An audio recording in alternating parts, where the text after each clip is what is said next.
গীতা জ্ঞান শাস্ত্রের অতল তল থেকে যেসব কথা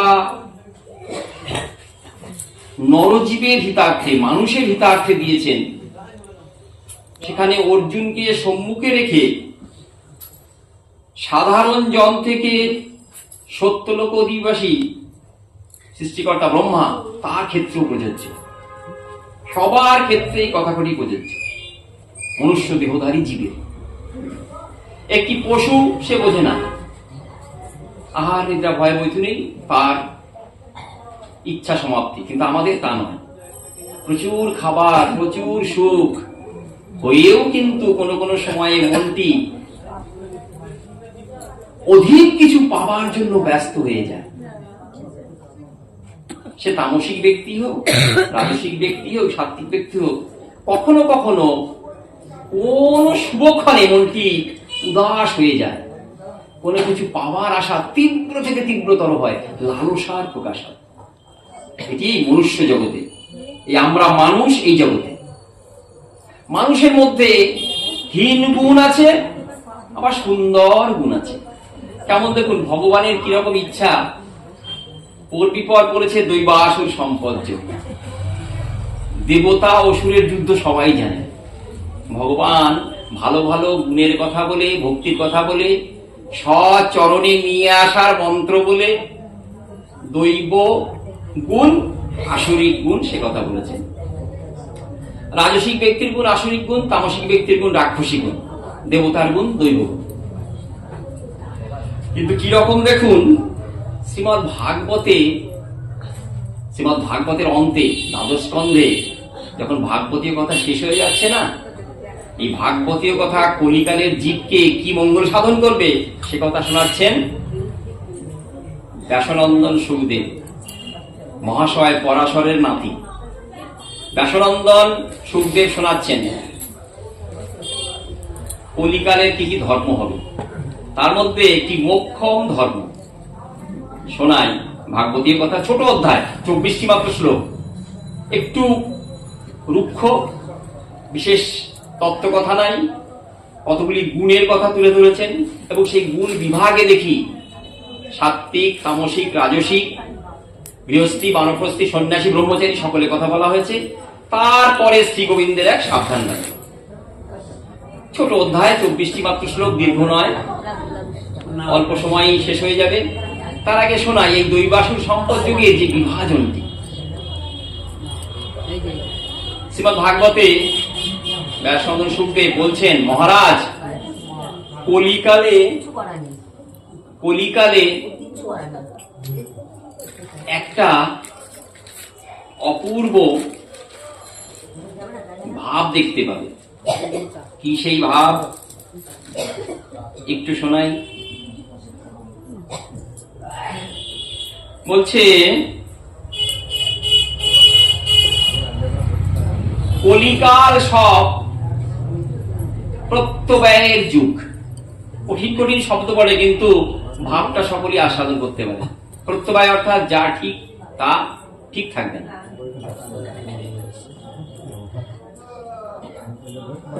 ব্যাসনন্দন সুখদেব বলছেন, কলিকালের একটা ধর্ম বলি, শূদ্রাহা প্রতিগ্রহিষ্যন্তি তপো বেশোপজীবিনঃ ধর্মং বক্ষ্যন্ত ধর্মজ্ঞা অধীরুদ্ধতমাশ্রম।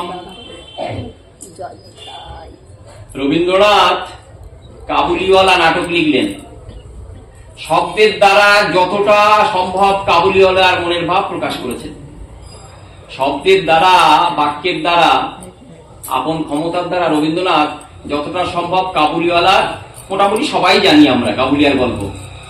দেশ ছেড়ে চলে এসছে, তুলট কাগজে মেয়ের একটি ছবি আছে, হঠাৎ মনে পড়ে গেছে মেয়ের কথা। কি না, লেখকের মেয়েটিকে দেখে সহৃদয় বলে, সহৃদয়, তার দুঃখ বেরিয়ে গেছে। এই নাটকটি লিখেছেন। নাটকটি মঞ্চস্থিত হবে। রবীন্দ্রনাথ আপন ক্ষমতা অনুযায়ী শব্দ দিয়ে সেটিকে ব্যাখ্যা করেছেন। কিন্তু আজকে সেই দিন এসে গেছে, নিজে অভিনয় করেও দেখাবেন। শব্দ যেটুকু বলতে পারেনি, লেখকের অভিনয় সেটিকে ব্যক্ত করে দেবে। আজকে কাবুলিওয়ালা সেজেছেন, দিব্য দর্শন সুপুরুষ, তিনি আজ কাবুলিওয়ালা সেজে মঞ্চে অভিনয় করছেন। যে কথাটুকু বলা বাকি ছিল সেটুকু বলব। তো দৈবাসুর সম্পদ যোগে দেবগুণ কি আছে জানি না, আসরিক গুণের কথা বলতে গিয়ে আমি সক্ষম। আসরিক গুণগুলো সব পরিষ্কার করে বলে দেবো, এবং আমার মুখ থেকে শুনে আসরিক গুণের আর কোনো সন্দেহ থাকবে না, মিলে যাবে ব্যাসচন্দন সুখদেবের সেই পূর্বাভাস, ভবিষ্যৎবাণী। কলিকালে শূদ্র উচ্চ ব্যাসাসনে বসে ধর্মের কথা বলবে, আর সে ব্যাটা হবে অধর্ম আচরণ করে। তার অধর্ম আচরণ দেখে যেন ভুলে যেও না তুমি ধর্মপথে আছো। উপজীবী জীবিকা করবে। আর কি দণ্ড কমণ্ডলু ধারণ করে তপস্বী হবে, বিরাল তপস্বী। কলির গুণ যথোপযুক্ত ভাবে শাস্ত্র মর্যাদাকে রক্ষা না করে অপব্যাখ্যা করবে। তাই দৈবাসুর সম্পদ যোগে দৈব গুণের সন্ধান করলে করতে পারেন, কিন্তু আসরিক গুণের সন্ধান করতে হবে না। আজকে সেই আসরিক গুণ, গীতার কথা, ব্যাসচন্দন সুখদেবের ভবিষ্যৎবাণী আর আমার কিঞ্চিত ব্যাখ্যা, আমার ব্যাখ্যা নয়, গীতাকে যেভাবে বুঝি সে কথা আলোচনা করব। ভগবান প্রথমেই বলছেন কতগুলি গুণের কথা। গুণগুলি কি? অভয়ং সত্য সংশুদ্ধির জ্ঞান যোগবস্থিতি দানং দমশ্চ যজ্ঞশ্চ সাধ্যায় তপস্যা আর্জবম। সবকটি সহজ সরল ভাবে অন্তরের ভাবের কথাই বলেছে। সাধ্যায় নিয়েও তার একটি মন্তব্য। সাধ্যায় অর্থাৎ অধ্যয়ন যুক্ত হওয়া, পড়াশোনা করা। পড়াশোনার যুগ শেষ না হলেও প্রথাগত পড়াশোনা তো হারিয়ে যাচ্ছে। দেখবেন এখন যারা আমরা প্রৌঢ় তারা বলি সেই যুগ ছিল গো, বই ধার করে পড়তাম, 2 দিন 3 দিন রাখতে পারতাম না, ফেরত দিতে হতো। যারা একটু পড়তে চাইতো তাদের কত অসুবিধা ছিল, ধার করে বই পড়া ইত্যাদি। সেটি কিন্তু শাস্ত্র সাধ্যায় বলছেন। আপনার বই পড়ার নেশা, গীতা কিন্তু আপনাকে ভালো বললেও এটি সাধ্যায় যোগ সে কথা বলবেন না। সাধ্যায় অর্থাৎ বলছেন যা তোমার আন্তর্দেহ মন এবং বাহিরের ভাব দুইকে সঠিক রূপে মহামুনিগণ তপস্বীগণের কথাকে ধারণ করিয়ে অন্য পথে নিয়ে যান। অর্থাৎ আমি যেখানে আছি সেখান থেকে আমার উত্তরণ হবে, ঊর্ধ্বগমন হবে। গুরুদেব দীক্ষা প্রদান করার পরে এই কথাটি বলেন, রোজ একটু গীতা পাঠ করবে, ভাগবত পাঠ করবে, সাধু সঙ্গ করবে, হরিনাম কীর্তন করবে, এগুলো সাধনা। অধ্যয়নটি যেন আত্ম উন্নতির জন্য হয়। গীতা তো রোজই পড়ি, গীতা শ্লোক তো রোজই মুখস্থ করি। বলছেন গীতার যদি কৃপা হয়ে যায় না, শ্লোক তো নয়, সাক্ষাৎ ভগবত অঙ্গ, ভগবান নবনবয়মান রূপে দেখা দেবে।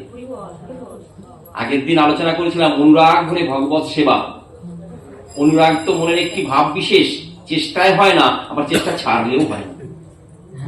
অনুরাগ অর্থাৎ ভগবানকে নবনবয়মান রূপে দেখা।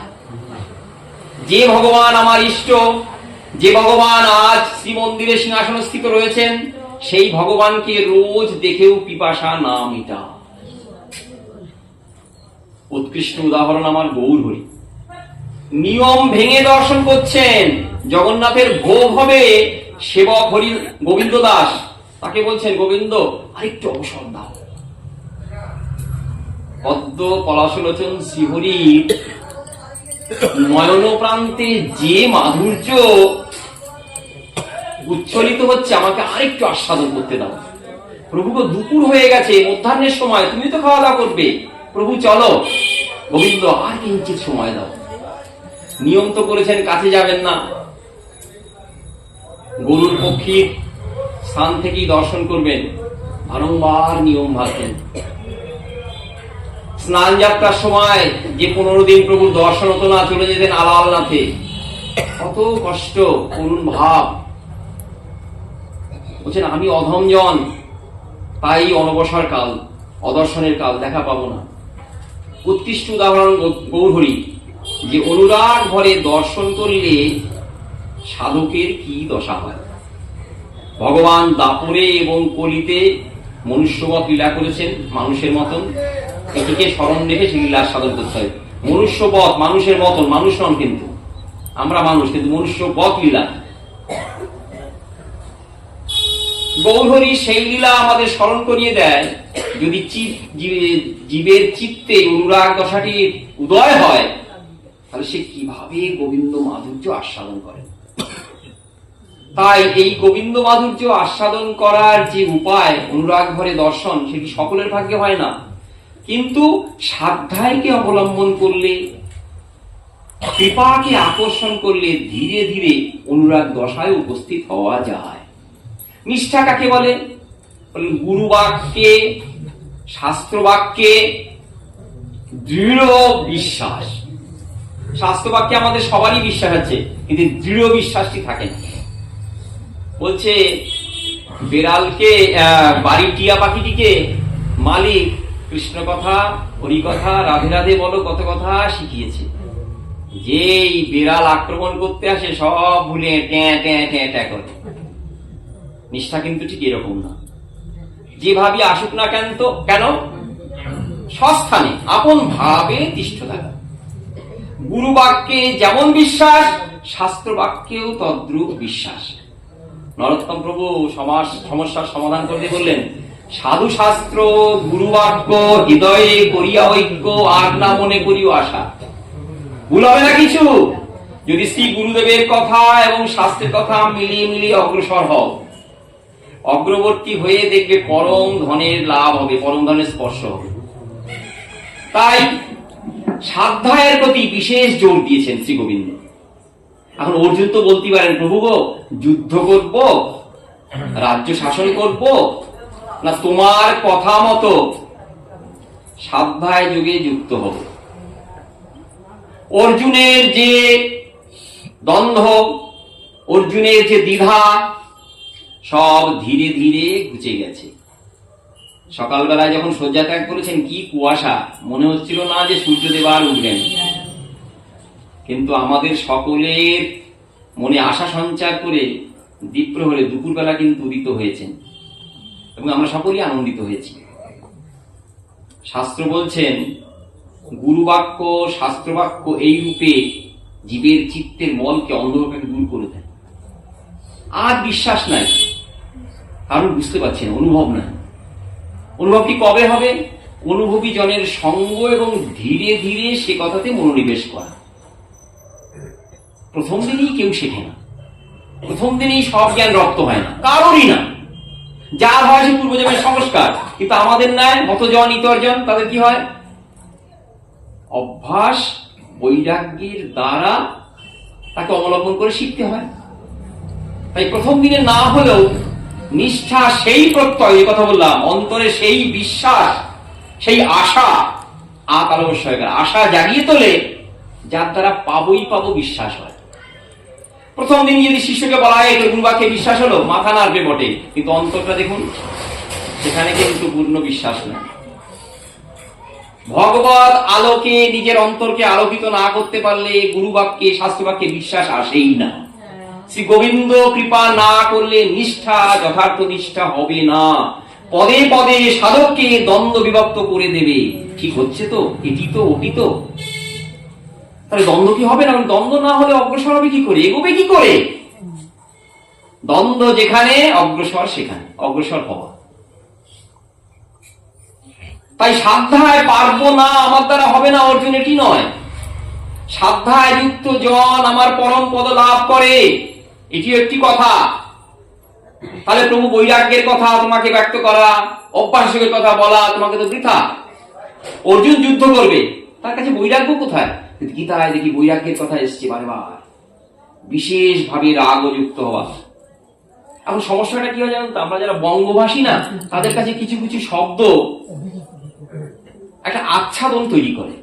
কিছু কথা বললেই সেই দিকে মন ধাবিত হয়। দোষের নয়, কিন্তু এছাড়াও যে আরো অর্থ হয়। এবং বিশেষ করে সংস্কৃত সাহিত্য, যখন একটি কথা বলা হয় তার বহু অর্থ, এর ভালো দিকও আছে, খারাপ দিকও আছে। বাংলা ভাষায় জানা জ্ঞান এখানে রাস্তা দাঁড় করে দাঁড়ায়, সংস্কৃত শব্দ সেখানে রাস্তা নিতে পারে না। দ্বন্দ্ব বিলুপ্ত হই। এটি ভালো, একদিকে খারাপ। ভালো দিকটি, অর্থটি নানান জায়গায় প্রযুক্ত হয়ে সহায় করবে আমাকে জানবো কিভাবে। তাই যখনই আমার অন্তরে প্রত্যয় নেই, বিশ্বাস নেই, আমি ঠিক বিশ্বাসী হতে পারছি না, তখন বুঝতে হবে কাজ হচ্ছে। কিন্তু এই জগতের মতন নয়, ওষুধ কাজ দিচ্ছে না, বুঝতে পারছি না, তা নয়। যখন মনে দ্বন্দ্ব আছে, বুঝতে হবে দ্বন্দ্ব কিন্তু আমাকে অগ্রসর করছে, অর্থাৎ মনে প্রশ্নের উদয় হবে। অপ্রাকৃত করিয়া মানে কৃষ্ণ কলেবর, কৃষ্ণ নিন্দা নাহি আর ইহার উপর। মহাভারতে শিশুপালের কৃষ্ণ নিন্দা শুনবেন। ভীম পাশ থেকে গুনছে, এক, ধীরে ধীরে ধীরে ধীরে বাড়তে গিয়ে আর দেরি নাই। ভীম মনে মনে আনন্দিত হচ্ছেন, গোবিন্দ অপেক্ষা করছেন কখন সেই ক্ষণ আসবে। শিশুপাল গালাগালি দিচ্ছেন, যে কথা বলেছেন না সেসব কথা যদি কাউকে বলা হয় কোর্ট কাছারিতে টানাটানি করে যাবে। জন্মের ঠিক নাই তোমার, তুমি কখন কি কর্ম করো সেটি যেমন ঠিক নাই, তোমার জন্মেরও ঠিক নাই। ভীম গুনতে গুনতে সেই মহেন্দ্র খন 100 হয়ে গেছে, নিহত করলেন। তা বলছি, এসব নিন্দা গোবিন্দ সহ্য করেন, ভক্ত সহ্য করেন, কিন্তু কৃষ্ণ কলেবর মিথ্যা এটি যদি বলো, কৃষ্ণ নিন্দা এর সমান নাই। তোর কৃষ্ণ প্রাকৃত এটা বললে বলছে এর তুলার নিন্দা নাই। কৃষ্ণ প্রাকৃত অর্থাৎ আমি প্রাকৃত, আমার যে অবস্থা হয়, আমার ক্ষুধা তৃষ্ণা কাম মোহ মদ আলস্য সব রয়েছে, গোবিন্দরও তাই রয়েছে। আমিও মরি, গোবিন্দও মরে। আমি প্রকৃতিতে বিলীন হয়ে যাই, শ্রী গোবিন্দ প্রকৃতিতে বিলীন হয়ে গেলেন। কৃষ্ণ নিন্দা নাহি আর ইহার উপর। কিন্তু সাধকের দ্বন্দ্ব কি? সাধকের দ্বন্দ্ব হয়ে গেছে, কৃষ্ণ বিগ্রহ দেখার সঙ্গে সঙ্গে কি তার এই বিশ্বাস উদিত হয়? যার ভয়ে তিনি মহান জন। দর্শন করার সঙ্গে সঙ্গে যার চিত্ত সেই মহৎ বাণীতে সাড়া দেয়, যাকে দেখছো তিনি গোলকস্থিত প্রভু, যাকে দেখছো সে তোমার চিত্তস্থ সেই পরম আত্মার প্রকাশ, তিনি মহান। কিন্তু সকলের অন্তরে কিন্তু এই ভাব আসবে না। তাহলে কি পথ ছেড়ে দিতে হবে? সিদ্ধি লাভের কোন প্রকার ইচ্ছা নাই, আশা নাই, এগুলো অবশ্যই আছে। ক্রমে ক্রমে তিহভক্ত হইবে উত্তম। যে জন পথ দেখিয়েছেন তার পথে থাকলেই ধীরে ধীরে বস্তু লাভ হবে। তার জন্য প্রয়োজন নিষ্ঠার, নিষ্ঠার জন্য প্রয়োজন আরতি, আরতির জন্য প্রয়োজন সাধ্যায়, সাধ্যায়ের জন্য প্রয়োজন নিজের প্রচেষ্টা। প্রত্যেকটি সম্পূর্ণ হবে ভগবত কৃপায়, ভগবানের কৃপায়। বলছেন ভগবান দর্শন তখনই হয় যখন সাধকের চেষ্টা আর ভগবত কৃপায় দুইয়ের মিলন হয়। তাহলে গুরুদেব এই কথাগুলি বলছেন, সেই কথাগুলি কি মূল্য নাই? শাস্ত্র অধ্যয়ন সাধ্যায়, ভগবত কৃপা যখন হবে তখন হবে। সূর্য যখন উঠবে তখন উঠবে, আলো প্রকটিত হবে। আমার কি ইচ্ছা? বলে না গো না, শাস্ত্র একটা কথা বলছে, হাল ছেড়ে দিলে হবে না। কিরকম? সুন্দর একটি উদাহরণ দিয়েছেন। গরমের দিন, শীতকালে গরমের দিনের কথা বলছি, গরমের দিন আগেকার দিনের যে আরো বেশি করে ঘটতো। গরমের দিন শয্যাগত হওয়ার আগে কি করি? গবাক্ষদার জানলা খুলে রাখি, দরজাও পারলে খুলে রাখি যদি চোরের ভয় না থাকে। কেন? মনে এই আশা নিয়ে আমার দিনের ক্লান্তি যেন রাতের ঘুমে শেষ হয়, ভালো করে যেন ঘুমোতে পারে। তার জন্য প্রয়োজন শীতল বাতাসের, ঠান্ডা আবহাওয়ার।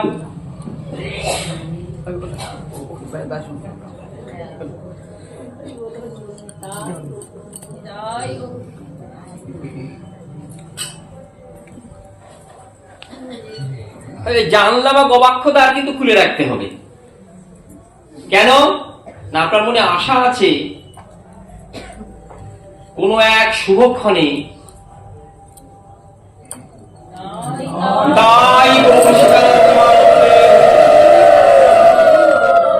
দক্ষিণ দেশে বিখ্যাত পর্বত থেকে এক খণ্ড ঠান্ডা বাতাস আপনার ঘরে আসবে। ঘরে এসে ওই জানলা দিয়ে প্রবেশ করবে, আপনার ক্লান্ত দেহকে, শ্রান্ত দেহকে, তপ্ত দেহকে, নিদাগ তপ্ত দেহকে শান্তি দান করবে। শান্তি পাবেন, রাত্রিতে আলস্য বা ক্লেশ বা কষ্ট সব দূর হবে। আপনাকে কিন্তু জানলাটি খুলে রাখতে হবে।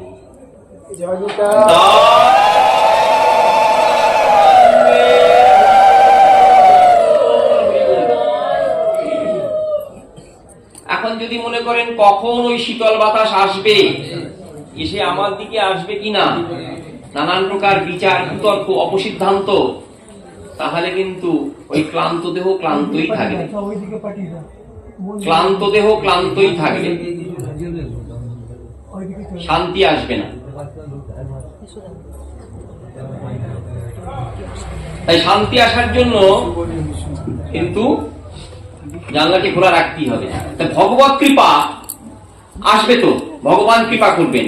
এই গীতাটি আমরা পেয়েছি, গতির ভর্তা, সাক্ষী, নিবাস। ভগবান উচ্চ কণ্ঠে শুনিয়েছেন, ভয় নাই, ভয় নাই,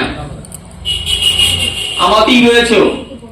সর্প ভাবে, সর্প তো ভাবে আমি তোমাকে রক্ষা করবো। রক্ষা করবো না শুধু, যা আছে তা রক্ষা করবো, যা নাই সেটি এনে দেবো।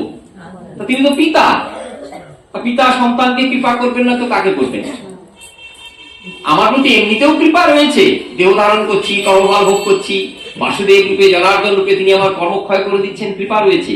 কিন্তু সেই বিশেষ কৃপা, যে কৃপার দ্বারা তার সাক্ষাৎ সেবা পাবো, সেটিও তিনি করবেন।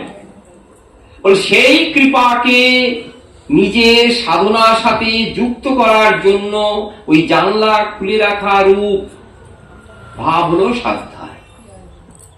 প্রভু গীতার কথা শুনছি, তুমি অর্জুনকে রণক্ষেত্রে, যুদ্ধের ক্ষেত্রে, বাড়িতে ডেকে নয়, রাজপ্রাসাদে নয়, বটগাছ তলায় নয়, গোমুখে নয়, গঙ্গোত্রীতে নয়, কুরুক্ষেত্রে রণাঙ্গনে ডেকে তাকে গীতা অমৃত দান করছে। অর্জুন প্রথমে তোমার কথা নেবে না বলে সাহস দেখালো, তারপরে সব সাহস চুরমার হয়ে গেল। তাকে কৃপা করলে, বারংবার সম্বোধন করে বলছো, অর্জুন তুমি আমার আপনজন। অর্জুনের মনে উদিত হলো, বিশ্বরূপ দেখবো। তুমি বলে, হ্যাঁ তোমাকে দেখাবো বটে। এই প্রাকৃত চোখে বিশ্বরূপ দেখা যাবে না, তোমাকে কৃপা করে অপ্রাকৃত, দিব্যদৃষ্টি শব্দের অর্থ অপ্রাকৃত চোখ দেব, যা তারা সব দেখতে পাবে। সব দেখলেন, অপ্রত্যস্ত হলেন, ভয় পেয়ে গেলেন অর্জুন, শক্করা সংকুচিত হয়ে গেল। গোবিন্দ ছিলেন আপনজন, তাকে ভাই বলে জানতেন, বন্ধু বলে জানতেন, সখা বলে জানতেন, একই বিছানায় থেকেছেন, একই সাথে খাওয়া দাওয়া করেছেন, রঙ্গ পরিহাস সব করেছেন, সখ্য ভাবে শ্রী গোবিন্দের সঙ্গে বিচরণ করেছেন। ওই বিশ্বরূপ দর্শন করার পরে সব উধাও, কর্পূরের মতো নাই আর। বাবা একটা কথা বলেন, ভবান হয়ে গেছেন, তুমিটি আপনি হয়ে গেছেন। গোবিন্দের খেলাটি তো জমবে না, কিন্তু ভাবটি দেখাচ্ছেন। তখন বিশ্বরূপ দর্শন করার পরে অর্জুন নিয়ে ঘেমে একসা, কি আপনি? উগ্ররূপ, আদি কোথায়, মধ্য কোথায়, অন্ত কোথায়? আমার ন্যায় ক্ষুদ্র জীব তার সন্ধান পাচ্ছি না। আপনি আমাকে সেই সৌম্য রূপ দর্শন করান। সৌম্য রূপ অর্থাৎ আপনার সেই মানুষের মতন রূপ। কৃষ্ণের যতেক খেলা, সর্বোত্তম নরলীলা, নরবপু তাহার স্বরূপ। এটি মনে রাখতে হবে, এটি মাপকাঠি। দেখেন দর্জির কাছে না সবসময় একটা মাপকাঠি থাকে, কাঠুরিয়ার কাছে একটা মাপকাঠি থাকে, ব্যবসাদারের কাছে একটা মাপকাঠি থাকে, শিক্ষকের কাছে একটা মাপকাঠি থাকে। মনে মনে মাপকাঠি, মাপকাঠি রাখলে মাপা যায় না। এটি হলো মাপকাঠি আমাদের। ভগবান আজ কৃপা করে দাপরের শেষে মনুষ্য রূপে তার লীলা করছেন। কৃষ্ণের যতেক খেলা, সর্বোত্তম নরলীলা। অর্জুন বলছেন, তোমার এই মানসী রূপ দেখাও, সৌম্য রূপ, মানসী রূপ সেটি দেখাও। ভগবান দেখালেন, দিয়ে বলছেন, এই মানসী রূপ দেবলোকেরও দুর্লভ। অর্জুন তুমি আবার সেই রূপ দর্শন করলে। তো গীতাতে কি সব পরম ভাব এবং পরম আদরের সহিত সেগুলো বলা। স্কুল কলেজেও শিক্ষা হয়, সেখানে আদরের ভাবটি লুপ্ত হয়ে গেছে। টাকা দাও, ফেলো করি, মাথতে আদর নাই, সেই জন্য শিক্ষাটি যথার্থ নয়। কিন্তু এখানে ভগবান ওই তো খেলা নয়, সখ্য ভাবে অর্জুনকে আপন জ্ঞানে শিক্ষা দিচ্ছেন জগতের হিতার্থে। প্রত্যেক কথায় আদর মাখানো, ভালোবাসা মাখানো, বিশ্বাস মাখানো, যে বিশ্বাসের কথা কলিহত জীব শ্রবণ করলে তার নিষ্ঠার উদয় হবে। শাস্ত্রবাক্য, সাধুবাক্য, গুরুবাক্য যে এক এবং অভিন্ন, এই বিশ্বাস দৃঢ়রূপে আসবে।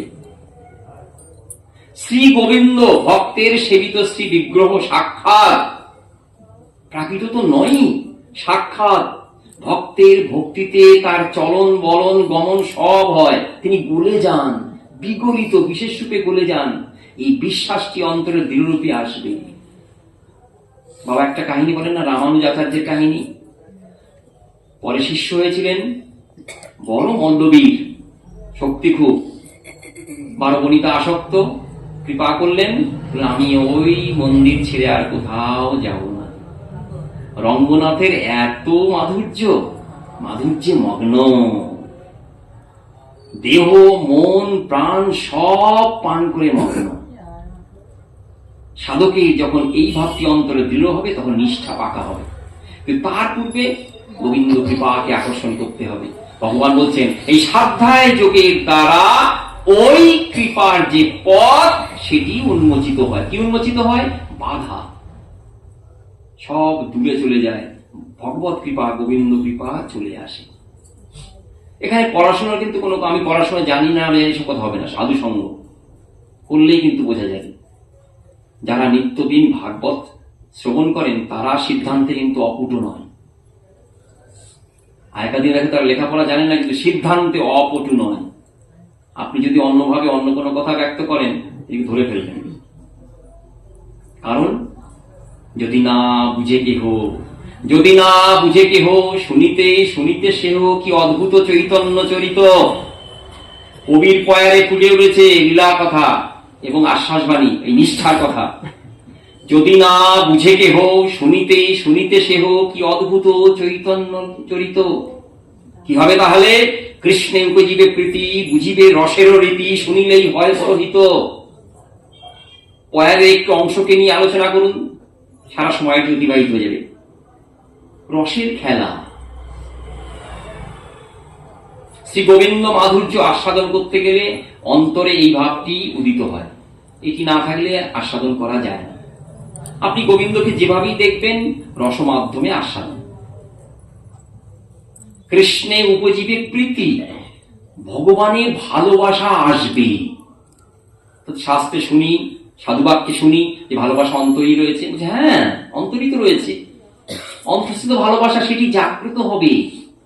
তোমার মধ্যেও তো গোবিন্দ রয়েছেন, সেই গোবিন্দকে জানতে পারো না। পরমাত্মা রূপে যিনি রয়েছেন, সাক্ষী রূপে যিনি রয়েছেন, তাকে দ্রষ্টা রূপে জানতে পারো না। জানবে যেদিন এই নিষ্ঠা পূর্ণরূপে অন্তর্উদিত হবে। ভগবান কৃপা করে তোমার সম্মুখে বা তোমার অন্তরে যখন এই নিষ্ঠার উদয় করবেন তখন তুমি বুঝতে পারবে। অপেক্ষা আছে বটে, কিন্তু অপেক্ষার শেষে বড় প্রাপ্তি। তাই স্বাধ্যায়ের যে মূল্য এটি ভগবান জানেন। স্বাধ্যায়ের মূল্য জানেন বলেই উৎকৃষ্ট রাধুনির ন্যায় বারংবার স্মরণ করিয়ে দিচ্ছেন। এই 16 অধ্যায় পুনক্তি। অনেকে বলেন পুনক্তি অনেকবার বলা, অনেকবার বারেবার বলা এটা দোষের। আগে দিয়ে আলোচনা দোষের, তো বলছে না, শাস্ত্রেরই দোষের নয়। পুনক্তি শাস্ত্রে কখনোই একই কথা বলে না, অধিকতর কথা ব্যক্ত করে। শাস্ত্রে যে কথাটি বলেছেন পরেও সে কথাটি বলবেন। চৈতন্য চরিত্র আমরা দেখি বিশ্বাস বলছেন কখন দেহপাত হয়ে যাবে জানি না, তাই একটু বলেনি। তিনি অন্তলীলার কথা প্রথম অধ্যায় বর্ণনা করছেন, সূক্ষ্মাকারে ছোট ছোট আকারে বর্ণনা করছেন। বর্ণনা করতে করতে যখন অন্তলীলায় এসছেন তখন যেন মাঝ সমুদ্রে মাঝি তার জাহাজ নিয়ে ছুটে চলেছেন। তাই পুনঃকথন, বারংবার বলা, এটিকে অভ্যাস বলে শাস্ত্রে। গুরুদেব তো বলেন এই মন্ত্র এতবার জপ করবে কেন? এক কৃষ্ণ নামে যত পাপ করে পাপীর সাধ্য নাই তত পাপ করে। তাহলে আমি একবারই কৃষ্ণ নাম করবো, সারাটি জীবনে এই দীক্ষা নিলাম, এই দিনই কৃষ্ণ বলবো আর কৃষ্ণ বলবো না, ফল হবে না? যদি কেউ বলে ফল হবে না, তার কিন্তু শাস্ত্রের বিধানে শাস্তি আছে, অবশ্যই ফল হবে। কিন্তু গুরুদেব যদি সঠিক গুরুদেব হন, এক থাপ্পড় লাগিয়ে বলবে এই যা বললাম তাই শোন। কৃষ্ণ নামের ফল তো পাপ হয়, পাপ হয় মুক্তি, বস্তু লাভ। তাহলে হবে না কেন? তাহলে বারংবার অভ্যাসের যোগ কথা বলা কেন? বলেন শিখ গুরুদেব সবারই জায়গা হবে, কিন্তু জায়গা কিন্তু আছে। আর আপনারা সবাই সুজন, যদি হয় সুজন, তেঁতুল পাতায় 9 জন, আমরা করবো 90 জন। জয়েন্টে বলে চলে আসুন, এখন হবে শীতের দিন, জায়গা হবে না, এটা হতে পারে? নিতাই যাদের চরণতল অত ছোট,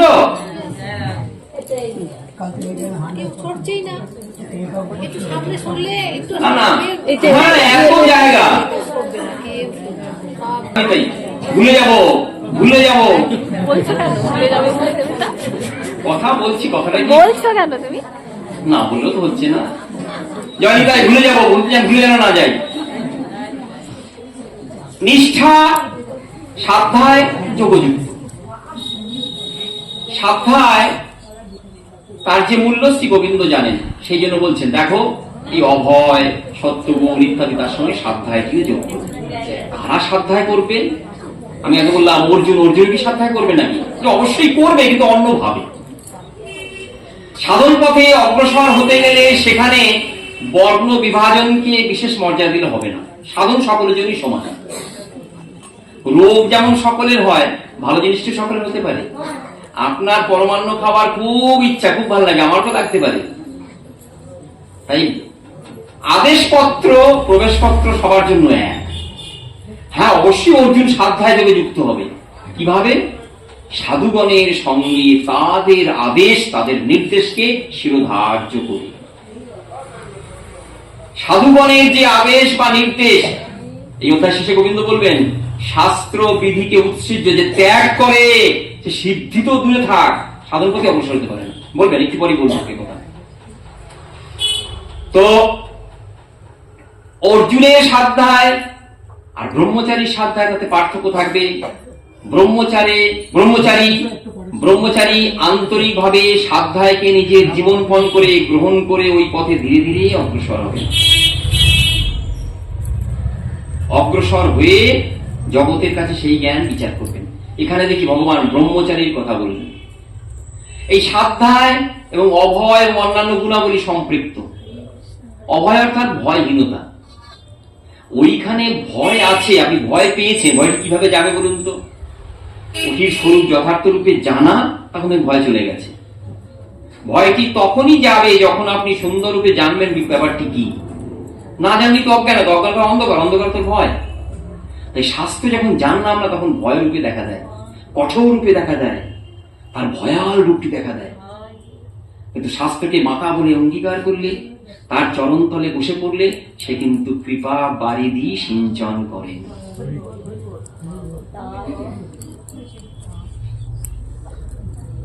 আধ্যাত্মিক জগতের ইতিহাসে এই উদাহরণ বারংবার ফলেছে, দেখা গেছে। এই উদাহরণ গোবিন্দের কৃপা, নিষ্ঠা, প্রত্যয় সহকারে ভজন করা সবাই দেখেছেন। এবং সাধন পথে বাবা বলেন না, একবেলা ভজনও কিন্তু ব্যর্থ হবেন না। তাহলে একবেলা মানে যেমন একবেলা খেতে বসেন, একবেলা খাওয়া যেমন ব্যর্থ হয় না। দেহে বল, শক্তি, শ্রী এসব নিয়ে আসে। তো একবেলা ভজন, ওই বললাম আগে, একবার যদি কৃষ্ণ নাম করেন আর করবো না, সেটিও ফলযুক্ত হবে। কিন্তু সাধ্যায় যুক্ত হলে শাস্ত্র তার টিকে খুলে দেবেন। ওই যে বললাম, যারা নিত্যদিন ভাগবত শোনেন, তারা ভাগবতের আখ্যান নন, তত্ত্ব কথাও জানেন, এবং তারা রস আস্বাদনে ধনী। তারা কার্তিক মাস এলেই দেখবেন বারংবার ওই দামোদর দামবন্ধ লীলা শোনেন, কিন্তু কখনো বিরক্ত হন না। আমি তো কখনো দেখিনি কারো মুখে কখনো বিরক্তি ফুটে ওঠে। ওইটা বাহ বাহ বাহ, মা যশোদার অঙ্গনে আজ গোপালকে বাঁধবে, এই বাঁধার কথা বললেই আনন্দে আপ্লুত হন। আপ্লুত শব্দের ব্যাখ্যা জানেন? গলে যাওয়া। আনন্দে আপ্লুত হন যে আজ জগদীশ্বর শ্রী গোবিন্দ, ঐশ্বর্য মাধুর্যের পূর্ণ বিগ্রহ, তিনি আজ বাঁধা পড়বেন। ব্রজবাসীর ভালোবাসাকে অঙ্গীকার করে শ্রী গোবিন্দ একটি সামান্য উদুখলে বন্ধন স্বীকার করবেন। গোবিন্দ জগৎবাসীকে দেখাবেন ভালোবাসাটি যদি সাক্ষাৎ হয়, অর্থাৎ যথার্থ হয়, এবং সেটি যদি মা যশোদার দ্বারা নিশ্চিত হয়, তাহলে আমি তোমার কাছেও বাধা পড়ব। কৃষ্ণে উপজিবে প্রীতি, ভালোবাসা চলে আসবে। কৃষ্ণে ভালোবাসা আছে, অন্তরে আছে, সেটি দেখা দেবে। যে ভালোবাসা বাঁধ ভেঙে গোবিন্দ চরণকে স্পর্শ করবে। মরুভূমিতে চলেছি তো, এটা সংসার তো মরুভূমি। সকলেই জানেন মরুভূমি না হলে ভাগবত আসলে কেউ আসতেন না। যারা এখানে আছেন তারা সকলেই জানেন সংসারটি মরুভূমি। মরুভূমিতে চলাচল করলে মরুদ্যানের সন্ধানও জানা যায়। মরুদ্যানে কি পাওয়া যায়? জল পাওয়া যায়, কিন্তু জলের সন্ধানটিও জানতে হবে। সেখানে গেলেই সুশীতল জল, স্নিগ্ধ ছায়া মরুপথের যত ক্লান্তি সব দূর করে দেয়। তাই মরুপথে চলতে চলতে শান্তি, স্নিগ্ধতা সব আসার জন্য ভগবত কৃপাকে আকর্ষণ করতে হয়। রসমাধুর্য আস্বাদন করে নিজের জীবনকে ধন্যাতিধন্য করতে হয়। সেটি হয় এই আসরের মাধ্যমে, সাধ্যায়ের মাধ্যমে। নিষ্ঠা আবর্তিত হয় অন্তরে। শাস্ত্র বারংবার বলছেন ভয় নাই, ভয় নাই। আমাদের ভক্তি শাস্ত্রে কখনো ভয় পাওয়ায় না। আমরা জগাই বাদাই হতে পারি, আমরা পাপিষ্ঠ হতে পারি, ইতর হতে পারি, ইতর রাগের দ্বারা অন্তর আপ্লুত হতে পারে, কিন্তু মা ভয় নাই, ভয় নাই। দিবস শেষে তুমি আমার, তোমাকে আমি কৃপা করবই করব। আমার কৃপার রজ্জু তোমাকে স্পর্শ করবেই করবে। বাবা আলোচনা করছেন কৃষ্ণ কৃপা করিবে দৃঢ় করি মানি। দৃঢ় করে না মানলেও কৃষ্ণ কৃপা করবেন। দেখবেন অনেক ছেলে থাকে না, তারা জানেন বাবা মা বড়লোক, অবাধ্য হয়ে যায়। জানেন যতই অবাধ্য হই না কেন বাবা মা ওই টাকা পয়সাটি নমিনি আমাকেই করবে।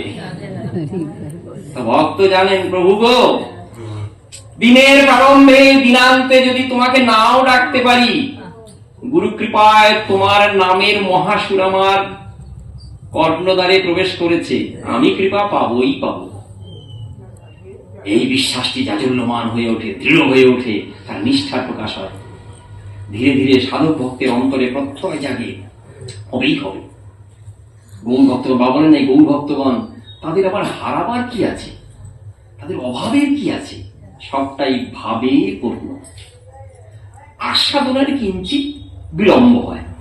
আস্বাদনে, এই আস্বাদনের নিমিত্তই শ্রী ভগবানের এত প্রকার কথা। এবং এই 16তম অধ্যায়ে ভগবানের যে কঠির কথা রয়েছে, সব কথা আগে আলোচিত হয়েছে। দৈব গুণে আলোচনা করতে যাব না, কথা দিয়েছি। একটু অসুরের গুণ নিয়ে আলোচনা। অসুরের গুণ গোবিন্দ বলছেন দৌভূত স্বর্গ লোকেস্মিন দৈব আসুর এবচ দৈব বিস্তর সুপ্রক্তং আসরং পার্থ মে শৃণু। পার্থ শোনো, প্রধানন্দন পার্থ, দৈবগুণের কথা অনেক বলেছি। সে প্রথম থেকেই দৈবগুণের কথা বলেছি, তোমাকে দেখিয়ে দিচ্ছি তোমার মধ্যে দৈবগুণের বিস্তার প্রকাশ। এবার একটু অসুরদের গুণের কথা শোনো। অসুর অর্থাৎ যার মধ্যে শুধু ভোগবাঞ্ছা, আমার আমার ভোগবাঞ্ছা, আমি ভালো থাকবো। এরা শাস্ত্র জানেন না তা নয়। রাবণ সব শাস্ত্রের মর্ম অধিগত করেছিলেন। হিরণ্যকশিপু, হিরণ্যাক্ষ তারা শাস্ত্র জ্ঞানী ছিলেন। হিরণ্যাক্ষ বধের পরে হিরণ্যকশিপু মাকে সামনে বসিয়ে, ভাই বউকে সামনে বসিয়ে যে শাস্ত্র কথা বলেছিলেন, মহামুনি সে কথা বলেন সব দূর করার জন্য। যে যে জ্ঞান দরকার সেই জ্ঞান প্রয়োগ করেছেন, শুধু গোবিন্দকে বাদ দিয়ে সেই জ্ঞান। তেলের প্রদীপটি জ্বালাবেন বটে, কিন্তু তেল নাই। তদ্রূপ বিশ্ব সংসার যার, আমি যার, তাকে বাদ দিয়ে জ্ঞান, সেটা যথার্থ জ্ঞান হয় না। সেই জ্ঞান যথার্থ জ্ঞান নয়, বিপদের দিকে নিয়ে যায়। তাই যে জ্ঞানে সম্পৃক্ত হলে, যে জ্ঞান আনয়ন করলে, যে জ্ঞান প্রাপ্ত হলে সাক্ষাৎ ভাবে দৈবী সম্পদে ধনী হওয়া যায়, তার কথা বারংবার বলেছি অর্জুন। এবার একটু অসুরদের গুণ শোনো। প্রবৃত্তিঞ্চ নিবৃত্তিঞ্চ জনান বিদুরাসুরা ন শৌচং ন বিচাচারো ন সত্যং তেষু বিদ্যতে অসত্যম প্রতিষ্ঠং তে জগদাহুরশীশ্বরম অপরস্পর সম্ভূতং কিমন্যৎ কামহিতুকম ইত্যাদি ইত্যাদি ইত্যাদি কামমাশ্রিত দুষ্পুরং দম্ভমান মদান্বিতা মোহাধৃতা সদ্গ্রহান প্রবর্তে অন্তশ্চিপ্রতা। আশা পাশ শতৈর্বদ্ধ কামক্রত পরায়ণা ইহন্তে কাম ভোগার্থমন্নয়নার্থ সঞ্চয়া। এখানে কিঞ্চিত আসরিক গুণের কথা বলে কিঞ্চিত ভয়েরও প্রকাশ করেছে। শৌচ মনের পবিত্রতা, দেহের পবিত্রতা। দেহের পবিত্রতা স্নান করলেই সম্ভবপর হয়। স্নানও বহু প্রকারের আছে, যারা শাস্ত্র জানেন তারা বহু প্রকারের আছে। শ্রীমৎ ভাগবত ব্যাসানন্দ সুখদেব বলবেন সবচেয়ে শ্রেষ্ঠ স্নান হলো গোবিন্দকে অন্তরে স্মরণ করা। তাকে গোবিন্দকে অন্তরে দর্শন করে স্নান শ্রেষ্ঠ স্নান। আমরা যে যে স্নানগুলি করি প্রত্যেকটি শাস্ত্রে কথিত স্নান।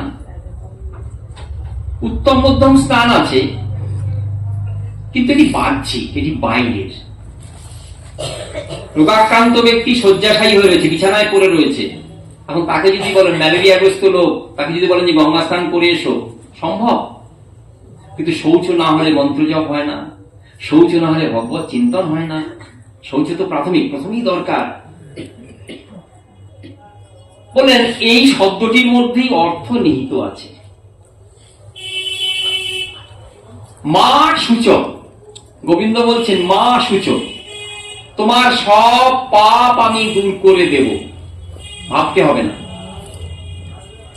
অর্থাৎ শোকের ভাব, শোক অর্থাৎ প্রাকৃত বিষয়ে অভিনিবিষ্ট না, তাকে শোক।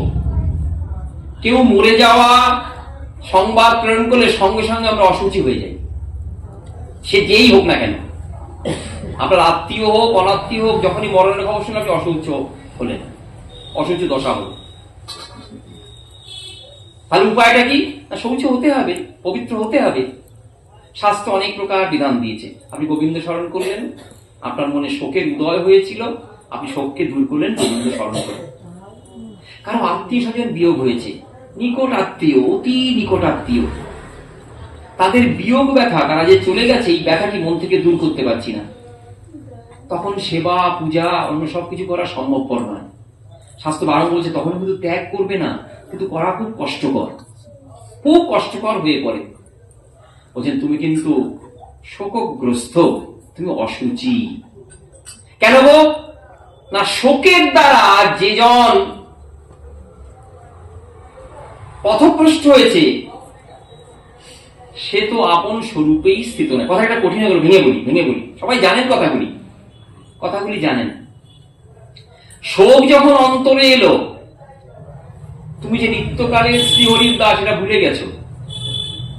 শোকে মুহ্যমান করি না, খেতে ভালো লাগে না, কারোর সাথে কথা বলতে ভালো লাগে না, কোথাও যেতে ভালো লাগে না। যে জন চলে গেছে তার ছাপটি শুধু অন্তরকে একেবারে আচ্ছন্ন করে রেখেছে, অন্য কিছু ভাবতে পারছি না। যে কথা আলোচনা করা উচিত সে কথা আলোচনা করতে পারছি না, প্রভুর সেবা সঠিকভাবে হবে না, শোকগ্রস্ত। শোকটা কি? প্রাকৃত বস্তু এই জগতের। শোক মোহ দম্ভ ভয় সব আলস্য এই জগতের। তাহলে বুঝতে হবে প্রাকৃত বস্তু আমাকে আহত করেছে, আমাকে আচ্ছাদন করে দিয়েছে, আমাকে শুচি হওয়া কর্তব্য।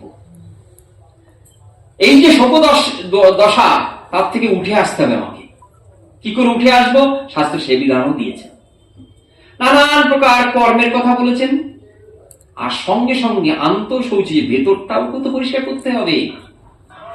ভেতরটি পরিষ্কার না হলে গোবিন্দ সেবাটি হবে কিভাবে? নখ বড় হয়েছে, নখ কাটলাম, চুল দুর্গন্ধযুক্ত হয়েছে, পরিষ্কার করলাম, নানান বস্তু প্রয়োগ করে দেহাদিকে শুদ্ধ করলাম, কিন্তু ইন্দ্রিয়ের রাজা মন, তাকে শুদ্ধ করলাম না, সেবা তো হবে না। শাস্ত্র উচ্চকণ্ঠ বলছেন দেবং ভূত্বা দেবং যজেত, দেবতা হয়ে দেবতার অর্চনা করবে, পূজা করবে। তাহলে মন যদি অশুদ্ধ হয় তাহলে কি উপায়? উপায় শাস্ত্র দিয়েছেন, জানেন না সকলে। তখন ভগবানের নাম স্মরণ করে তার কৃপাকে আকর্ষণ করা। প্রভু গো, শোক আমাকে যথেষ্ট রূপে আঘাত করে পঙ্গু করে দিয়েছে। গোবিন্দ বলবেন, শ্লোকটি আর উচ্চারণ কর। মুকং করোতি বাচালং পঙ্গুং লঙ্ঘয়তে গিরিম যৎ কৃপাৎ তমহং বন্দে পরমানন্দ মাধবম। যার কৃপাতে সব দোষ দূরে চলে যায়, সেই কৃপাকে আকর্ষণ করছি আমি। কিভাবে? তার নাম কীর্তনের মাধ্যমে।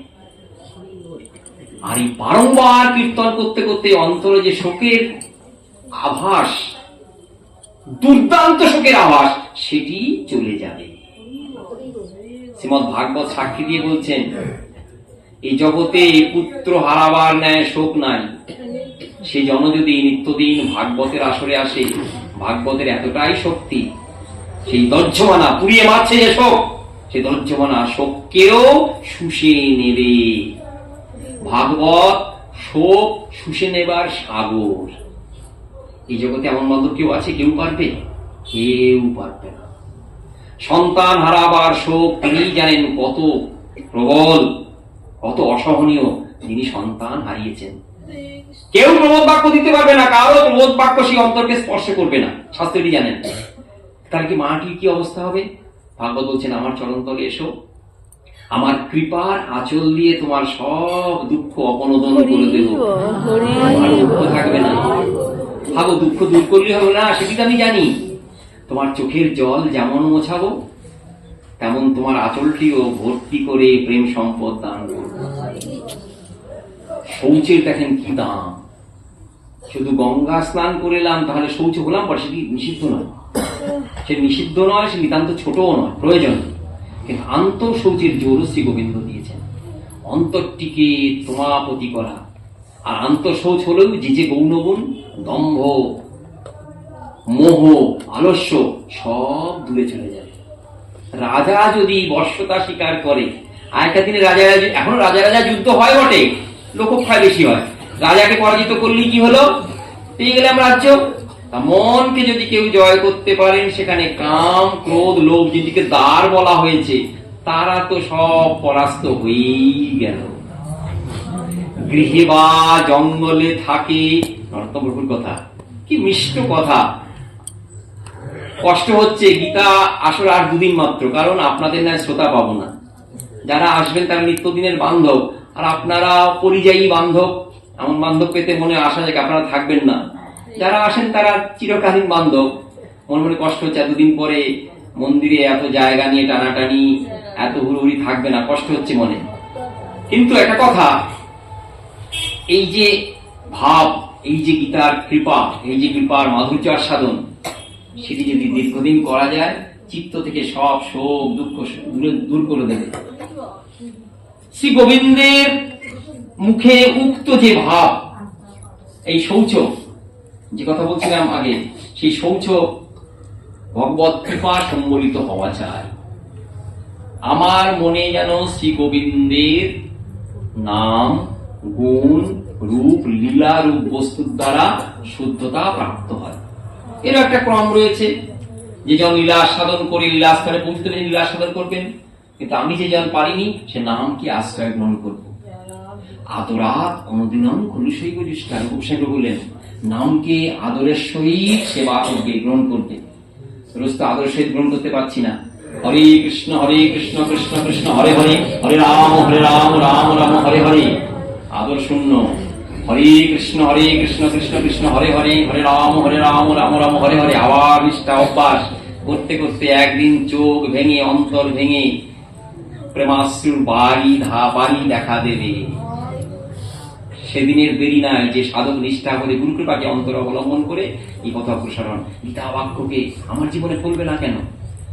মানব জমিন রইল পতিত, আমি পতিত রাখবো না, আমি চাষ করবো, আমি সুন্দর ফসল ফলাবো। এই সাধক, তোমার কথা যেন আমার জীবনে ব্যর্থ না হয়। তাই সুন্দর রূপে সেই প্রচেষ্টা করছেন। বলছেন, কাম, ক্রোধ, লোভ যে তিনটি দ্বার, সেই তিনটি দ্বার দূরে চলে যাবে এবং সর্বার্থ ভাবে ভগবত কৃপায় নিজের জীবনকে ধন্য করবেন। আড্ডাভিজন বারস্মি কন্নস্তি সদৃশমায়া যক্ষেদাশ্বাসী মদৃশ্য ইত্য জ্ঞান বিমোহিতা আশা পাশু সতর্বদ্ধা কামক্রোধ পরায়ণা ইহন্তে কাম ভোগার্থ অন্যান্যের আর্থ সঞ্চয়ন। আশা বাসক, যেমন আশাবন্ধ সমুৎকণ্ঠে আশা না থাকলে ভগবত কৃপা পাওয়া যায় না। সে লঘু হোক, গাঢ় হোক, অতি গাঢ় হোক, আশা থাকতেই হবে অন্তরে। বলছেন এখানে আশা পাশ। আসরিক ব্যক্তি কি করে? আসরিক ব্যক্তি এই আশা পাশের দ্বারা বদ্ধ হয়ে এটি আজ হয়েছে কাল ওটি হবে, হাঁটতে চায় না। প্রাকৃত শাস্ত্র বলেন, দেখো যখন বিদ্যা এবং দেবার্চনা ঈশ্বর আরাধনা করবে তখন ভাববে আমার মরণ নাই, আমি পাবোই পাবো।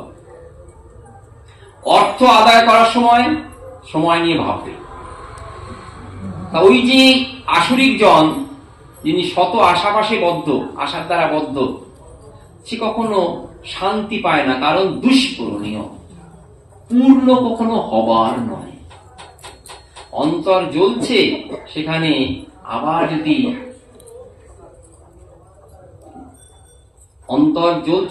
যদি আবার কোন প্রকারে সেখানে কাষ্ঠ প্রয়োগ করা হয়, যেমন হয় সেরকম। একটি বাড়ি জ্বলছে, আপনি মনে ঠিক করলেন ঘি ঢেলে আসি, সে ঘি কিন্তু বাড়ি আগুন নির্বাপিত করবে না। ইন্ধন পেয়ে সে আরো দাউ দাউ করে জ্বলে উঠবে।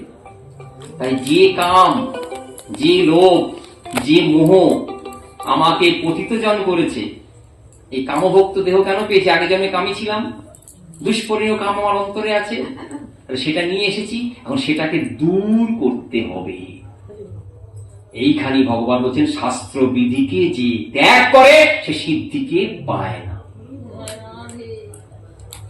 শাস্ত্র কথার অর্থ, শাস্ত্র কথা বারংবার শ্রী গোবিন্দ বলেন, শাস্ত্র কথার অর্থ সংস্কৃতে বলেছি যে শব্দ, তার মূলেই সে অর্থটি বুঝিয়ে দেয়। ষষ্ঠ ধাতুর দ্বারা কি করে শাসনে রাখা, একটা পরিধির মধ্যে রাখা।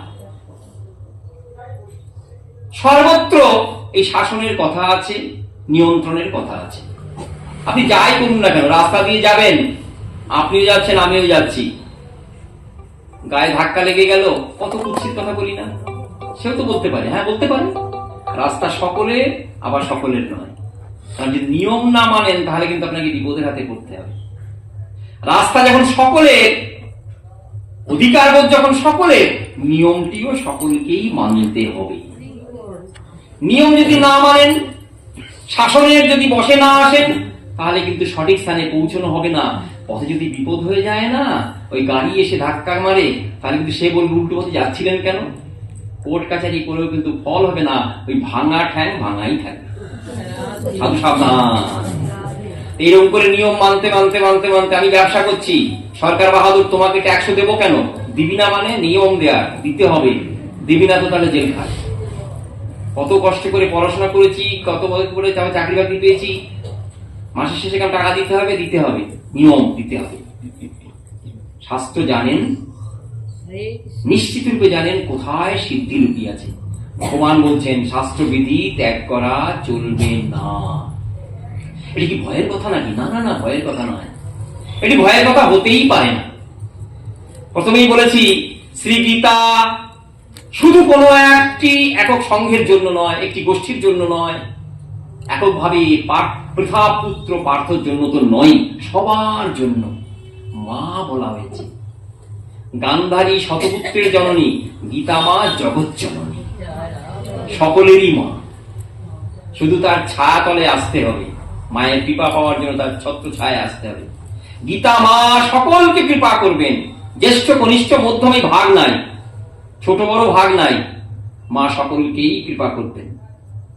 অন্যদিকে ভাবতে গেলে দৈব সম্পদের কথা বলছো, আশিক সম্পদের কথা বলছো, আবার যারা তোমার প্রেম সেবা করতে চায় তাদেরও শাস্ত্রবিধি, অবশ্যই শাস্ত্রবিধি। শাস্ত্রবিধিকে অবলম্বন না করলে কোনো পথই অগ্রসর হওয়া যায় না, বিধি হোক অনুরাগ হোক। রূপ গোস্বামী প্রভু তার সুপ্রসিদ্ধ গ্রন্থ ভক্তি রসামৃত গ্রন্থে পরিষ্কার সাবধান করে দিলেন, বললেন শাস্ত্রবিধি যারা না মানে তারা ভক্তিপথের উৎপাত স্বরূপ। পাঠ শুনতে এসছেন, পাঠ শুনছেন, কেউ অন্য কোনো কথা বলছে, পাঠের মাঝেও বাড়ির কথা বলছে, ঘরের কথা বলছে, আপনার উৎপাত আসে কেন? প্রভু গোস্বামী বলছেন ভক্তিপথে এই বিধি যদি কেউ না মানো না, সে ভক্তিপথে উৎপাত। কিন্তু উৎপাত করলে নিজের মঙ্গল তো করতে পারে না, পরে কেউ কষ্ট দেয়। তাই বিধি মানবো না, কিন্তু প্রেম সেবা করবো, সেটি কিন্তু কখনোই হবে না। বিধিটি পশ্চাৎ পশ্চাৎ। প্রাণের আবেগে যেটি ভালোবাসা, সেটি তো অনুরাগময় ভালোবাসা, রাগময় ভালোবাসা, প্রাণের টান সর্বাগ্রে। সেখানে বিধি লুপ্ত হয় না, বিধি সুপ্ত হয়ে থাকে। মা যশোদা গোপালকে বাঁধছেন, মেয়ে ঘেমে একসাথ। মা কি পুলিশ নাকি? মা গোবিন্দের কর্মই করছেন। জগৎবাসীকে দেখাতে হবে যে ভগবানকেও বাধা যায়। কে বাঁধবে? এই শক্তি কার আছে? এমন ভালোবাসা কার আছে? অফুরন্ত ভালোবাসার আধার মা যশোদা আছে অন্তরে। সেই ভালোবাসার আধারের দ্বারা ভগবানকে বাঁধা যেতে শিক্ষা দেব। মায়ের চরণতলে এলে যে তুমিও এটি পেতে পারবে, আস্বাদন করবে। তাই তো ব্রজমায়েরা সকলে এসছেন, হৈহুল্লোড় পড়ে গেছে, দেখতে এসছেন গোপাল বাধা করবে। সব কথা মিথ্যা করেছো, সব অঙ্গচালনা মিথ্যা করেছো, মায়ের সামনে বারে বারে আমাদের বর্জিদস্ত করেছো, আজ বাধা করেছো, দেখবো। যশোদা, তোর মাথার ফিতেতে হচ্ছে না, 2 অঙ্গুলি কম করছে, আমরা পূরণ করবো নে। শত শত মায়েদের সমাহার। গোপাল কি মজা পাচ্ছে না নাকি? যদি না পান মজা, তাহলে শাস্ত্র মিথ্যা। শাস্ত্র বলছে ভক্তি ভগবানকে নাচায়, ভক্তকে নাচায়, আর নিজে নাচে, 3 জন নাচে। গোবিন্দ আনন্দ পাচ্ছে না নাকি? আনন্দ অবশ্যই পাচ্ছেন। পূর্ণ স্বরূপ শ্রী গোবিন্দ আজ পূর্ণ আনন্দের আস্বাদন করে জগৎকে এক অপূর্ব বার্তা প্রেরণ করছেন। হে জগৎবাসী, তোমরাও গোবিন্দ কৃপা এইভাবে লাভ করতে পারো। মায়ের এই বন্ধন প্রণয় রজ্জুর বন্ধন, খাঁটি ভালোবাসার বন্ধন। প্রাকৃত বস্তু বলতে নাই। সেই ভালোবাসার স্পর্শ পেতে গেলে নিয়ম মানতে হবে না? অবশ্যই মানতে হবে। নরোত্তম বললেন, আপন ভজন কথা না কহিবে যথা তথা, প্রেম সম্পদ রাখো অন্তরে লুকাইয়া। কত ঠিকভাবে উদ্ধৃতিটা দিলাম না? আপন ভজন কথা না কহিবে যথা তথা। কেন গো বলবো না কেন? ঢাকঢোল পিটিয়ে বলবো তো। দীক্ষা হয়েছে জগৎবাসী, গুরুদেব বলেছেন এতবার মালা জপ করতে, সাধু সংগতি করতে, কেন বলবো না? বলবো। অন্তরে রাখো প্রেম লুকাইয়া। কেন বলছে? প্রেম না লুকিয়ে রাখলে এ যদি সাহজিক হয়ে যায়, এ যদি সার্বজনীন হয়ে যায়, প্রেমের জোর কমে যায়। ভালোবাসা সদা সর্বদা গোপনে থাকবে, গোপন কথাটি রহিবে গোপনে। আপনি যদি সেখানে বিধি মানেন, শাস্ত্র তুমি উৎপাত করছো। তোমার এই ভালোবাসা গোবিন্দ ভোগে লাগবে না, উৎপাত করছো। তোমার অন্তরের যে ভালোবাসা শুদ্ধ রূপে, পবিত্র রূপে যদি গোবিন্দ সেবায় লাগাতে চাও, তাহলে তুমি নিশ্চুপ হও। তোমার অন্তরের প্রেম আরো আরো বর্ধিত হোক। কামীর কাম যেমন মেটে না, প্রেমিক তোমার প্রেমও তেমন মিটবে না। তুমি সেই আশার দিকে লক্ষ্য রেখে প্রেমকে সুগোপনে রাখো, গুপ্ত রাখো, সুপ্ত রাখো। রঘুনাথ পারছেন না, রঘুনাথ দাস সাহেবও পারছেন না। রাধা কুণ্ডের তীরে হাহুতাশ ভাবে শুধু বাড়িধারা, নয়নের জল। রঘুনাথের সম্বল কি? শুধু চোখের জল আর মুখে হরিনাম। যে পরম বস্তু লাভ করছেন, তাকে লুকিয়ে রাখতে পারছেন না। স্বনামের প্রতি এত প্রিয়তা তিনি পারছেন না। কিন্তু সাধারণ জন সর্ব বস্তুকে গোপনে রাখবে, সংগোপনে লুকিয়ে রেখে তার প্রিয়। তাই শাস্ত্র শাসনে সকলকেই থাকতে হবে। কিসের জন্য? ভয়ের জন্য নয়, ভীতি প্রদর্শনের জন্য। ভয় দেখাচ্ছেন না, মঙ্গলের জন্য। শ্রী গোবিন্দ বলবেন সিদ্ধি প্রাপ্তিতে বাধা হয়। কি করে জানবো? মহাজন এই কথা বলছেন। শক্ত সমর্থ ছেলে, 30, 32, 35 বছর বয়স, যুবক, তার মনে ইচ্ছা হলো মাউন্ট এভারেস্টে উঠব। ধনী ব্যক্তি ঠিকঠাক করলেন, সব জোগাড়জান্তি করে ওই দেশের ভিসা ইত্যাদি সব লাভ করে ছুটেছেন। আপনাকে বলে দিল, ভাগো ওই পাহাড়ি পথে না একা যাওয়া যাবে না, নিয়ম নাই, তোমাকে শেরপা নিতে হবে। কজন শেরপা? এতজন শেরপা নিতে হবে। কেউ নেবে তোমার খাবার, কেউ নেবে তোমার কেউ নেবে তোমার ওইখানে প্রয়োজনীয় সেই অক্সিজেন। আর তারা সম্মুখে সম্মুখে চলবে, তারা যেখানে পা ফেলতে বলবে সেখানেই পা ফেলবে, দিনে যতটুকু চলতে বলবে ততটুকুই চলবে, তাড়াহুড়ো করবে না। যখন যে কথা বলবে সে কথা আমি শুনতে হবে। যদি না শুনি, আমি টাকা দেব, ধনীর সন্তান, আমার টাকায় তারা পুষ্ট হবে, আর বেটা আমি কথা শুনবো, তাহলে তোর বেটা মরণ নিশ্চিত। তুই শেরপার কথা শুনবি না, তোর মরণ নিশ্চিত। তুই জানিস কোন পাহাড়ের তলায় কোন বরফ কিভাবে রয়েছে, খাস কোথায়, মৃত্যু কোথায় লুকিয়ে আছে। যদি তোর ওই শৃঙ্গ জয়ের ইচ্ছা থাকে, ওই শেরপার কথা শুনে ধীর লয় পদক্ষেপে অগ্রসর হ, সফলতা সুনিশ্চিত। আর যদি মৃত্যুকে নিশ্চিত করতে চাস, তাহলে কথা শুনতে হবে না, শেরপা নিতেই হবে না। তাই প্রাথমিকভাবে শাস্ত্র শুধু নয়, অন্তিম লগ্নেও শাস্ত্রের সহায়তা। অপরাধকে দূর করার মোক্ষমতম অস্ত্র হলো শাস্ত্র বিধিকে অন্তরে ধারণ করা। অন্তরে ধারণ করে একাগ্রতা সহকারে ধীরে ধীরে অগ্রসর হওয়াই সাধন। এটা হলো বুদ্ধিপূর্বিকা। আমি সাধন করছি, আমি সাধক, আমি ভজন করছি, আমি ভক্ত, অর্থাৎ বুদ্ধির দ্বারা যেটি করছি সেটি সাধন হচ্ছে। তা বুদ্ধির দ্বারা যখন বিচার আছে, বুদ্ধি পূর্বিকা যে ইন্দ্রিয়ের দ্বারা কর্ম, সেটি সাধন। হরিনাম গ্রহণ করছি, জিহ্বা মন রয়েছে, ভগবান চরণে তুলসীছি, হস্তের দ্বারা মনের দ্বারা তুলসীটি অর্পণ হচ্ছে, ভক্তি, সেখানে শাস্ত্রবিধি যেমন আছে। আবার প্রেমডোরে প্রেম সেবা করা, যদি অষ্টকালীন সেবাও করি সেখানেও নিয়মের বিধিবদ্ধতা রয়েছে। আজকালকার দিনে কীর্তনের খুব প্রাবল্য। রাতে গোষ্ঠ দিনে রাস, যে শোনে তার ভয় সর্বনাশ। অনেকে বলে কেন হবে, কেন হবে, ভগবানের কথা তো, কেন হবে, কেন হবে। ভগবান ক্ষতি করবেন না কারণ, ভগবান কৃপাময়, সকলের প্রতি কৃপাময়। রাতে গোষ্ঠ, গোষ্ঠ লীলা, গোষ্ঠ অর্থাৎ বরহা পিরং নটবরবহু, ভগবান যাচ্ছেন নাচতে নাচতে, তার পীত বসন, ময়ূরের পাখা মাথায়, সখাগণকে, গাভীগণকে, গোবৎসগণকে সব নিয়ে চলেছেন গোবিন্দ। আবার ফিরছেন উত্তর গোষ্ঠকালে, ফিরে নানান প্রকার লীলা করবেন।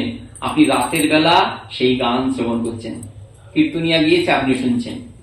চলো যাই সখা সঙ্গে, শ্রীদাম সুন্দরদাম দাম বসুদাম, সব সখা বলল চলো, শুনছেন আপনি। রসিক ভক্ত তখন হয়তো অন্য কোন লীলা আস্বাদন করছেন, তার কিন্তু ব্যাঘাত হয়ে যাবে। তার ক্রোধ শুধু আপনার ভজন পথকে বিঘ্নিত করবে না, আপনার কিন্তু প্রত্যবায়ের অপরাধ হয়ে যাবে।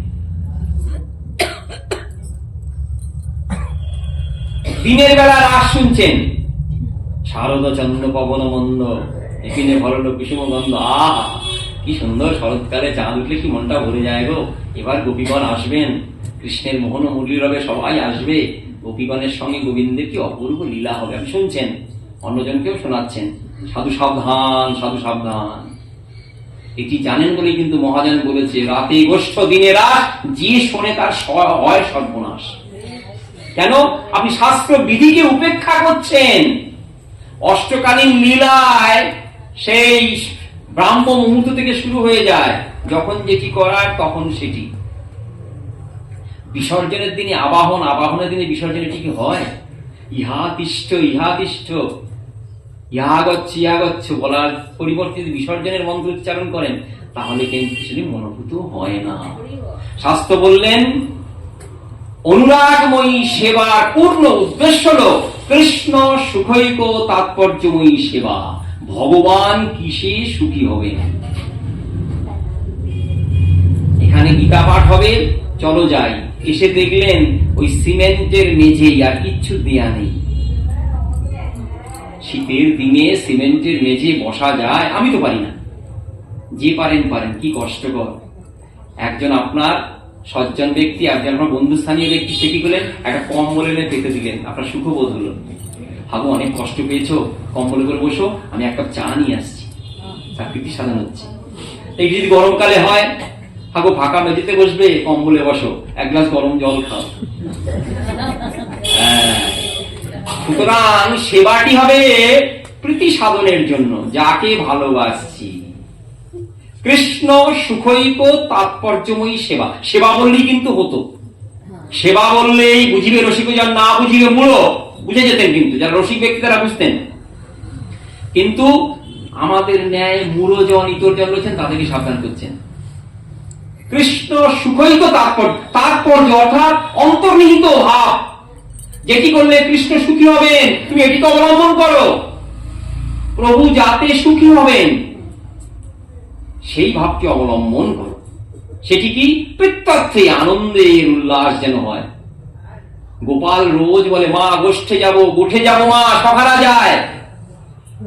মা শোনার আগে নস্বাত করবেন না, এ ঘর থেকে সে ঘর বোঝে না, গোষ্ঠে যাবে। মা জানেন আমার যে কষ্ট হবে, নয়নের মণি সাত সাগরের সে চাঁদন, সে যাবে আবার গোষ্ঠে, আমার দাস দাসী রয়েছে, না যাবে না। কিন্তু গোপাল একদিন মোক্ষম কথাটি ছড়িলেন, মা সখারা কত আনন্দ করে, দ্বাদশ বনে ঘুরে বেড়ায়, বনের কত ফল খায়, গরু চড়ায়, যমুনায় স্নান করে, আমার মনে ইচ্ছা হয় মা আমি সেই আনন্দ পাই। অনুরাগময়ী মায়ের অন্তরও কিন্তু সাড়া দিল, গোপাল আনন্দ পাবে। যা গোপাল যা, যদিও অনেক শর্ত, যদিও অনেক কথা, যদিও অনেক মাথায় হাত দিয়ে শপথ বাক্য, যদিও যদিও যদিও করে পুরীয় মোহনবান বেনু, নিকটে চড়াইও ধেনু, আমি যেন সদা সর্বদা শুনি, কত প্রকার কথা বলে তারপর গোপালকে ছেড়েছেন। দাদা বলাই, সখাবৃন্দ তোরা বারে বার শপথ কাট, বল গোপালকে দেখবি, ক্ষুধা লাগলে চাইয়া খাইও। খিদে লাগলে তুই চেয়ে খেতে জানিস না, আমি জানি গোপাল তখন কখন তোর ক্ষুধা লাগে। যদি ক্ষুধা লাগে চেয়ে খাবি, মুখ চোরা হোস না গোপাল। বলাই কথা দে, বলাই কথা দে, ভাইকে আপন জ্ঞানে কাছে রাখবি বারংবার। দেখ ভাই কি বলে আমি সে কথা শুনি না, তুই যা বলবি তাই শুনবো। দেখ আমার গোপাল এ ঘর থেকে সে ঘর চেনে না, সে গোপাল আজ যাবে গোঠে। গোঠের সাজে সাজিয়ে দিয়েছেন, গোঠের সাজে সাজিয়ে দিয়েছেন, মোহন বেনুখানি সঙ্গে দিয়েছেন, কিন্তু অঝর নয়নে মা কাঁদছেন। সাধক ভক্ত বলছেন, মাগো তোমার ওই চোখের বাড়ি জগতের সকল অনুরাগময়ী ভক্তের অন্তরকে পবিত্র করে দেয়। তাই অপূর্ব ভাবে শাস্ত্রের বিধিকে অবলম্বন করে সাধক ধীরে ধীরে অগ্রসর হয়। শাস্ত্র বিধি সবসময় প্রযোজ্য, সবসময় মানতে হবে। আমি মানবো না এটি বলা কিন্তু চলবে না, এটি বলা কিন্তু চলবে না। ভগবান বলছেন তার সিদ্ধি কিন্তু অলভ্য, সিদ্ধির দ্বারে সে কখনোই পৌঁছতে পারে না। আসরিক জন কি করে? সে এই শৌচ, শাস্ত্র বিধি, অন্যান্য প্রকার শাস্ত্রের কথা সব অহংকার ভরে ত্যাগ করে। যা যা হয়েছে আমার কি লাগবে না, আমার এটি যথেষ্ট। সে সাক্ষাৎ ক্রোধ ভরে, অহংকার ভরে শাস্ত্রের কথা। গোবিন্দ যদিও সাবধান শুনেছেন, তানহং বিশত ক্রোড়ান সংসারেষু নরাধমান ক্ষিপ্রাম্য যদষ্টম সুবর্ণা আসুরিষ্যেব জনিষু। তার অধোজনিতে পতন হয়, বারে বার আসরিক দেহ পায়, তার মুক্তি নাই। এটি গোবিন্দের সাবধান বাণী, সঙ্গে সঙ্গে তার অন্তরের ব্যথা। অর্থাৎ জীব কখনো কিন্তু এ পথেগামী হয়েও না। তুমি আমার প্রিয়জন, তুমি আমার আপনজন, তোমার হিত সাধন করাই আমার কর্তব্য। বৃদ্ধ বাবা মা সন্তানকে বারবার বলছেন, দেখ যা আছে তুই জীবনপাত করার জন্য যথেষ্ট, আমার যে টাকা পয়সা আছে না তোর পক্ষে যথেষ্ট, কিন্তু বাবা বিপদগামী হোস না, অবব্যয় করিস না, অবব্যয় করিস না। এই যেমন সাবধান বাণী, সে তেমনি অন্তরের ব্যথা। ভগবানও কাঁদেন, ভক্ত বলেন ভগবানও কাঁদেন, প্রেম বাধা হয়ে কাঁদেন, আবার ভক্তের জন্যও কাঁদেন। আসরিং জনিমাপন্না মূঢ়া জন্মনি জন্মনি মামকাপ্যৈব কন্তেয় তত যন্ত অনামগতি। অধপতিতে তাদের দৃষ্টি হয়। এরপরে বলছেন সেই শাস্ত্রবিধির কথা, তস্মাৎ শাস্ত্রং প্রমাণং তে কার্যকার্যবস্থিত জ্ঞাত্বা শাস্ত্রবিধানত্বং কর্ম কর্তব্য। কর্তব্য কর্ম সব শাস্ত্রবিধানের দ্বারা যেন নিয়ন্ত্রিত হয়। এই পূর্বেই আমরা আস্বাদন করেছি, বলছেন কর্মমার্গে যে জন রয়েছে তাকে জ্ঞানের কথা বলে পথভ্রষ্ট করবে না। কর্মকে করে কর্মী, সে কামনা বাসনার দ্বারা আদিষ্ট হয়ে সে কর্ম করে। যদি এখানে বলছেন নাম ও যজ্ঞ, কলিকালের নাম যোগ্য নয়, কিন্তু হরিনাম 16 নাম 32 এই যোগ্য নয়, নাম ও যজ্ঞ, অর্থাৎ নাম পাওয়ার আশায় সর্ব কাজই তার যোগ্য রূপে দেখা দেয়। কাঠ পুড়িয়ে যজ্ঞ করা সেটিও যেমন নিজের নামাকাঙ্ক্ষায়, তার দান, তার ধ্যান, তার ভজন, তার ভোজন সবই জাগতিক প্রতিষ্ঠা লাভের আশায়। বলছে সে কি হয়? নামযোগ্য। আসরিক ভাব, দৈব ভাবের বিপরীত আসরিক ভাব, সে সবসময় নামাকাঙ্ক্ষী হয়। সেই ভাবের প্রতি সে যে ভাবে অগ্রসর হয়, সেই ভাবটাকে কিন্তু হিত সাধন, হিতের পথে নিয়ে যেতে পারে, মঙ্গলের পথে নিয়ে যেতে পারে। এর ফলে সে নানান ভাবে অধমজনী প্রাপ্ত হয়, অধমজনী জন্ম হয়। এই গীতাতেই সেই কথা উক্ত হয়েছে। জ্ঞান যেন প্রাথমিক বেদনিন্দা। 2য় অধ্যায় ভগবান বলেছেন না, বেদ বাতরতা। দেখো বেদের কি উদ্দেশ্য, বেদের কি বিধেয়, বেদের কি মর্মগাথা কিচ্ছু জানে না। আমি তোমাকে আপন জনকে বলছি। কখন বলছেন? বিশ্বরূপ দেখানোর পরে, যখন অর্জুনের প্রত্যয়, কত সন্দেহ একটু মনে নাই, আর একটু ময়লা নাই।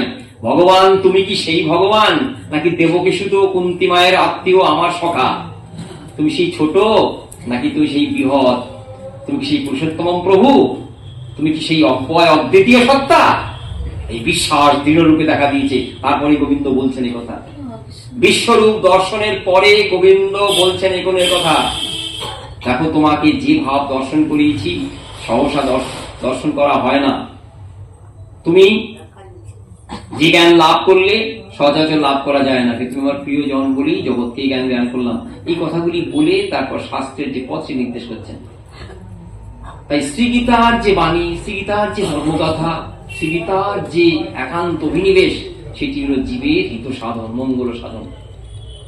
16তম অধ্যায়ে গোবিন্দের কিঞ্চিত বিধিনিষেধ বা গুণের এবং আধার, বিশেষ করে আধার, কোনখানে এই সব গুণ দেখতে পাওয়া যায়, কোনখানে সব দেখতে পাওয়া যাবে, সেই কথা বলে একটি দৃষ্টি নির্দেশ করছেন। গীতা এমন মঙ্গলময় শাস্ত্র যা প্রত্যেকটি জীবের মঙ্গল আনয়ন করে। শাস্ত্রবিধিকে যথাযুক্তভাবে যথাযোগ্য সম্মান প্রদর্শন করে সাধক অতি ধীর পদক্ষেপে যদি আপন সিদ্ধিপথে অগ্রসর হয়, সিদ্ধি তার অলভ্য থাকে না, সিদ্ধি তার লাভ হয়ে যায়। যে যে জ্ঞান সদ্গুণাবলীর কথা বলেছেন, ভক্তি আচরণের কথা বলেছেন, কর্ম জ্ঞান পাতঞ্জলি যোগের দিকে নির্দেশ করে প্রত্যেকটি পথ মার্গের কথা পরিষ্কার রূপে বুঝিয়ে দিয়েছেন। তারপরে সাবধান বাণী সবের ক্ষেত্রে প্রযোজ্য করে বলছেন, জীব সাধন পথে সফল হবেই হবে। সেটি আমাদের ন্যায় ইতর জনের, সাধারণ জনের, বিপদগামী জনের পরম সম্পদ। তাই গীতাকে যতটুকুই অন্তরে ধারণ করতে পারি, সেটি যেন ধীরে ধীরে বর্ধিত হয়, বলবান হয়। গীতা মায়ের কাছেই প্রার্থনা, হে মা, শত দোষে দুষ্ট, শত পাপে পাপী, পদস্খলন হয় আমাদের, তুমি কৃপা করে আমাদের বঞ্চিত করো না। তোমার চরণে কোটি কোটি প্রণাম, তোমার ভক্তগণের চরণে কোটি কোটি প্রণাম। আজ এই কথা বলে এখানে গীতা শাস্ত্রে বেশ একটু বাবা সার কথা বলবেন।